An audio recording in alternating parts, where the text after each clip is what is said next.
அன்பு உறவுகளுக்கு இனிய வணக்கங்கள். கன்னி ராசி அன்பர்களுக்கும் கன்னி லக்ன அன்பர்களுக்கும் இது ஒரு சிறப்பு பதிவு. நிறைய பயனுள்ள தகவல்கள் இந்த வீடியோல கொடுத்திருக்கோம். கொஞ்சம் கூட வீடியோவை ஸ்கிப் பண்ணாம முடிஞ்ச வரைக்கும் முழுமையா பார்க்க முயற்சி செய்யுங்க.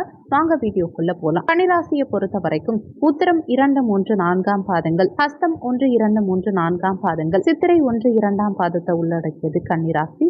கன்னிராசிக்கு அதிபதி புதன் பகவான். வீடியோல சொல்லக்கூடிய பலன்கள் ஆண் பெண் இருபாலருக்கும் பொருந்தக்கூடிய பலன்கள். வரக்கூடிய ஏப்ரல் முதல் வாரத்துல செவ்வாய் பெயர்ச்சி நிகழ இருக்கு. அதாவது திருக்கணித பஞ்சாங்கப்படி ஏப்ரல் 3ஆம் தேதியும் வாக்கிய பஞ்சாங்கப்படி ஏப்ரல் 7ஆம் தேதியும் மிதுனத்திலிருந்து கடகராசிக்கு செவ்வாய் பெயர்ச்சியாகி கடகத்துல நீச்சமாக போறார். செவ்வாய் நீச்சமானாலுமே வரக்கூடிய ஏப்ரல் 11ஆம் தேதி வரைக்கும் செவ்வாய் வர்க்கோத்தமம் பெற்று ராஜயோக பலன்களை கொடுக்க போறார். செவ்வாய் நீச்சமானாலே பிரச்சனை தான் கொடுப்பார் அப்படின்னு பயப்பட வேண்டாம்.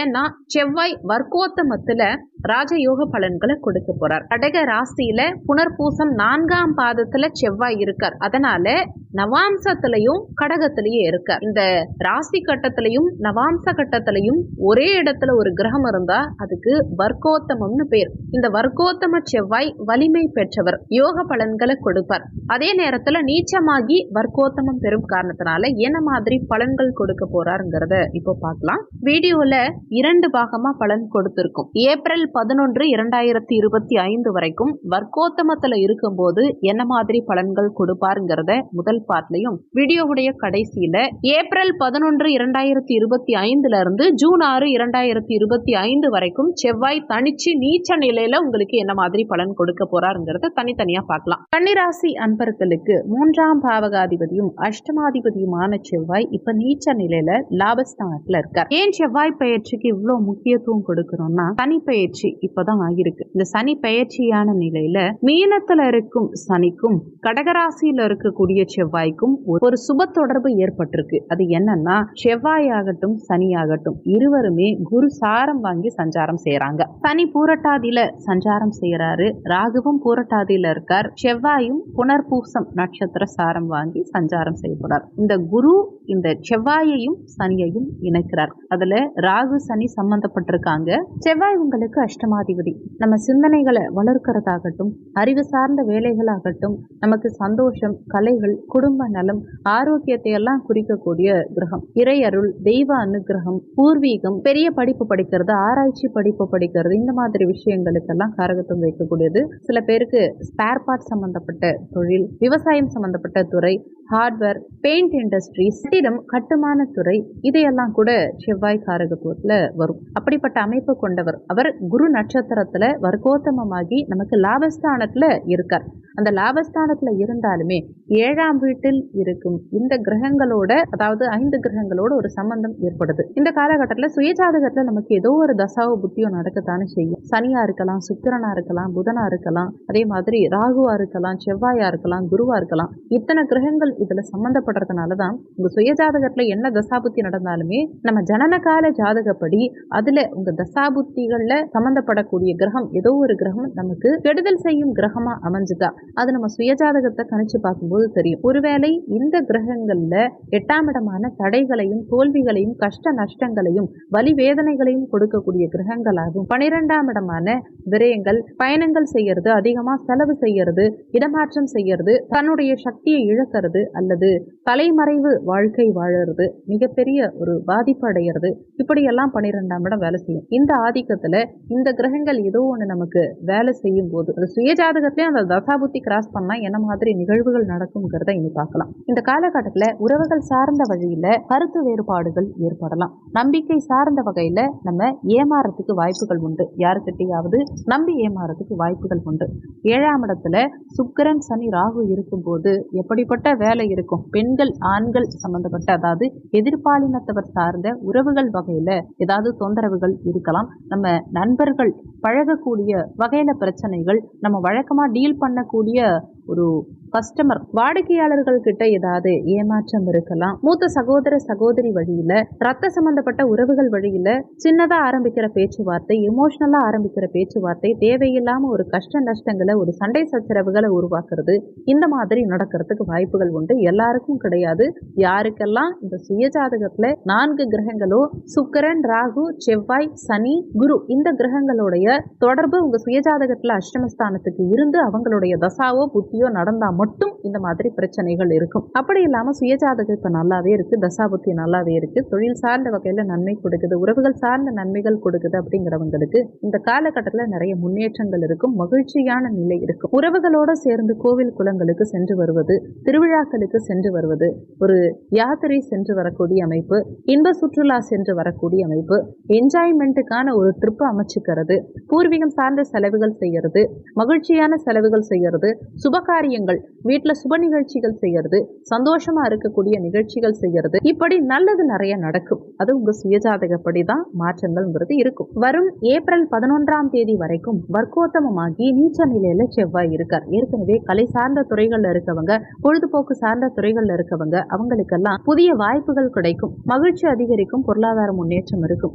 ஏற்கனவே பிரிஞ்சவங்க கூட மீண்டும் ஒன்றிணைந்து மகிழ்ச்சி காணக்கூடிய அமைப்புகளை கொடுக்கும். பழைய நண்பர்களோட பொழுது கழிக்கக்கூடிய அமைப்பு, பிரிந்த உறவுகள் மீண்டும் ஒன்றிணையக்கூடிய அமைப்பு, தந்தை குழந்தைகள் பிரிஞ்சு இருக்கவங்க கூட மீண்டும் குழந்தைகளோட தந்தை ஒன்றிணையக்கூடிய அமைப்புகளை எல்லாம் ஏற்படுத்தும். என்னதான் 7ஆம் இடத்துல 5 கிரக இணைவு இருந்தாலுமே அந்த கிரகங்கள் அனைவருமே பெரும்பாலும் பாக்கியஸ்தானத்துல இருக்கும் குரு மாதிரி தான் செயல்படுவாங்க. இந்த காலகட்டத்துல தெய்வ அனுகூலம், சந்தோஷம், இடமாற்றம், சந்தோஷமான இடமாற்றம், எதிர்பார்த்த நன்மைகள் இது எல்லாத்தையும் கொடுப்பாங்க. ஆனா இது எல்லாமே 11ஆம் இடம், 7ஆம் இடம், 9ஆம் இடம் எடுக்கும்போது உற்பத்தி சார்ந்த துறைகள்லையோ ட்ரேடிங் சார்ந்த துறைகள்லையோ பெரிய பலத்தை கொடுக்காது. அதை மட்டும் நீங்க கொஞ்சம் கருத்துல வச்சுக்கணும். பெரிய இன்வெஸ்ட்மெண்ட் பண்ணும்போது பிசினஸ் பண்றவங்க கொஞ்சம் நிதானத்தை கடைபிடிக்கணும். கன்னி ராசியோ கன்னி லக்னமோ இருக்கவங்களுக்கு சுயஜாதகத்துல வரக்கூடிய ஏப்ரல் 11 வரைக்கும் செவ்வாய் தசாவோ செவ்வாய் புத்தியோ செவ்வாய் அந்தரமோ நடந்தா, சுயஜாதகத்துல செவ்வாய் பலமா இருந்தா இதிலும் முன்னேற்றம் இருக்கும். செவ்வாய் பலமிழந்த நிலையில இருந்தா புதிய முயற்சிகள்ல இறங்க வேண்டாம், நிதானத்தை கடைபிடிக்கிறது நல்லது. இதுவரைக்கும் சொன்னது வரை ஏப்ரல் 11ஆம் தேதி வரைக்கும் இருக்கக்கூடிய வர்க்கோத்தம செவ்வாயுடைய பலன்கள். இப்போ வர ஏப்ரல் 11ஆம் தேதியிலிருந்து ஜூன் 6ஆம் தேதி வரைக்கும் தனிச்ச நிலையில செவ்வாய் நீச்சமாகும் போது என்ன மாதிரியான பலன்கள் கொடுப்பாருங்கிறத பார்க்கலாம். கன்னிராசி அன்பர்களுக்கு உங்க முயற்சி ஸ்தானாதிபதியும் அஷ்டமாதிபதியுமான செவ்வாய் லாபஸ்தானத்தை நீச்சமாறார். இந்த காலகட்டம் கன்னியா ராசி அன்பர்களுக்கு எதிரிகளற்ற வாழ்க்கை அமையக்கூடிய ஒரு சிறப்பான காலகட்டம். ஆனா வெற்றி பெறுவது சற்று தாமதமாகும். முயற்சி ஸ்தானாதிபதி நீச்சமாகும் போது எடுக்கும் முயற்சிகள்ல சின்ன சின்ன தடங்கல்கள் கொடுக்கும். மூத்த சகோதர வழியில, வியாபாரத்துல, படிக்கும் குழந்தைகளுக்கு இந்த மாதிரி விஷயங்கள்ல சற்று தாமதம் இருக்கலாம். எந்த விஷயமா இருந்தாலும் எடுத்தோம் கவிழ்த்தோம்னு செய்ய முடியாது. ப்ரொசீஜர் படி கரெக்டா ஃபாலோ பண்ணி எதுலையுமே சக்சஸ் பார்க்குற மாதிரி இருக்கு. குறிப்பா மே 14ஆம் தேதிக்கு பிறகு உங்களுக்கு சாதகமான பலன்கள் ஏற்படுறதுக்கு வாய்ப்புகள் உண்டு. அதுவரை பொறுமை காக்க வேண்டியது அவசியம். கன்னிராசியை பொறுத்த வரைக்கும் எதிரிகள் ஸ்தானாதிபதி அஷ்டமாதிபதி நீச்சமாறது ஒரு வகையில நல்லதா இருந்தாலும் அதனால உங்களுக்கு பதற்றம் ஏற்படலாம். சில நேரங்கள்ல அவசரப்பட்டு வார்த்தையை விட்டுருவீங்க, கோபப்பட்டு வார்த்தையை விட்டுருவீங்க. குடும்பத்துல உங்க பேச்சுக்கு எதிர்பேச்சு நிறைய இருக்கும். நீங்க மத்தவங்களை சண்டை போட்டு சமாதானப்படுத்துற மாதிரி நிலை இருக்கும். குடும்ப உறுப்பினர்கள் கிட்ட அன்பா பேசி ரிக்வஸ்ட் பண்ணி எதுவும் உங்களுக்கு நடக்காது. சில நேரங்கள்ல கோபப்பட்டு வார்த்தையை விட்டு எனக்கு மட்டும் ஏன் இப்படி நடக்குது அப்படின்னு நீங்க அவங்க கிட்ட சண்டை போட்டுதான் ஒரு விஷயங்களை பெரும் மாதிரி இருக்கு. யாரும் உங்களுக்காக முன்னின்று வந்து எதுவும் செய்ய மாட்டாங்க. வழக்கு சார்ந்த விஷயங்கள்ல வெற்றிகள் கிடைப்பதில் தாமதமாகும். வழக்குக்காக செலவுகள் ஏற்படுற மாதிரி நிலை இருக்கும். குடும்பம் சார்ந்த விஷயங்கள்ல உங்களுக்கு எதிரியா செயல்பட்டவங்க, குறிப்பா குடும்பத்துல சிலர் உங்களுக்கு எதிரியா செயல்படலாம். ஒரு சிலருக்கு உங்க அண்ணாவோ அக்காவோ இந்த மாதிரி மூத்த சகோதர உறவுகள் உங்களுக்கு எதிரிகளா நிக்கிறதுக்கு வாய்ப்புகள் உண்டு. அவங்களோட வாக்குவாதங்கள் ஏற்படுறதுக்கு வாய்ப்புகள் உண்டு. இதனால குடும்பத்துல அனாவசியமான சண்டை சச்சரவுகள், வாய் வார்த்தைகள், மனஸ்தாபங்கள் ஏற்படுறதுக்கு வாய்ப்புகள் அதிகம். அதே சமயத்துல உங்க பஞ்சமஸ்தானத்தை செவ்வாய் பார்க்கிறார். குழந்தைகள் உங்களுக்கு எதிரா நிக்கிறதுக்கு வாய்ப்புகள் உண்டு. உங்க பேச்சை கேட்காம இருக்கிறது, உங்களுக்கு மரியாதை கொடுக்காம போகிறது, இந்த மாதிரி நிலையும் இருக்கலாம். வியாபாரத்துல வியாபாரிகளுக்கு அரசாங்க வகையில தேவையில்லாத குறுக்கீடுகள் ஏற்படுறதுக்கு வாய்ப்புகள் உண்டு. அதனால வியாபாரிகள் வியாபாரத்துல கவனமா இருக்கிறது நல்லது. குறிப்பா ஏதாவது ப்ராடக்ட் பொருள் விற்கிறீங்கன்னா எக்ஸ்பைரி டேட் கரெக்டா இருக்காங்கிறத செக் பண்ணிக்கிறது நல்லது. அதே மாதிரி எங்கேயும் தேவையில்லாத விஷயங்கள் பண்ணாதீங்க. அதிகமா விலை வச்சு விற்கிறது, இல்லீகலான விஷயங்கள் பண்றது, இந்த மாதிரி விஷயங்களை தவிர்த்துக்கிறது நல்லது. எதிலும் சரியா இருந்துக்க முயற்சி செய்யுங்க. அதே மாதிரி குழந்தைகளுக்கு ஏதாவது மருந்து மாத்திரைகள் கொடுக்கறீங்கன்னா எக்ஸ்பைரி டேட் கரெக்டா இருக்காங்கிறத செக் பண்ணிட்டு கொடுங்க. குழந்தைகள் கன்னியா ராசியா இருந்தாலும் சரி, இல்ல பெற்றோர்கள் கன்னி ராசியா இருக்கீங்க, உங்க குழந்தைகளுக்கு மருந்து கொடுக்க போறீங்கனாலும் இதுல கவனம் எடுத்துக்கோங்க. இல்லைன்னா மருத்துவ செலவுகள் குழந்தைகளுக்காக ஏற்படுறதுக்கு வாய்ப்புகள் உண்டு. ஆனா பெரிய அளவுல தொந்தரவுகள் இருக்காது. சின்ன சின்னதா அடிக்கடி மருத்துவ செலவுகள் ஏற்படலாம். 3ஆம் இடம் இளைய சகோதர ஸ்தானாதிபதி நீச்சமா இருக்கிறதுனால இளைய சகோதர வழியிலையும் ஒரு சில நேரங்கள்ல இழப்புகள் செலவுகள் ஏற்படலாம். அவங்களோட மனஸ்தாபங்கள் ஏற்படலாம். சில நேரங்கள்ல நீங்க எடுக்கும் முயற்சிகள்ல வெற்றி கிடைக்கக்கூடிய நிலை இருந்தாலுமே கடைசி நேரத்துல தடைபடலாம். அதாவது கை கேட்டினது வாய் கேட்டலங்கிற மாதிரி கடைசி நேரத்துல தடை உண்டாகலாம். ஜூன் 6ஆம் தேதி வரைக்குமே கேஸு, கோர்ட்டு, வம்பு வழக்கு சார்ந்த விஷயங்கள்ல இழுபறி நிலை இருக்கலாம். எதிலும் நிதானத்தை கடைபிடிக்கிறது நல்லது. நிதானத்தை கடைபிடிக்கலனா சில நேரங்கள்ல அனாவசியமான கௌரவ குறைச்சல் ஏற்படுறதுக்கு வாய்ப்புகள் உண்டு.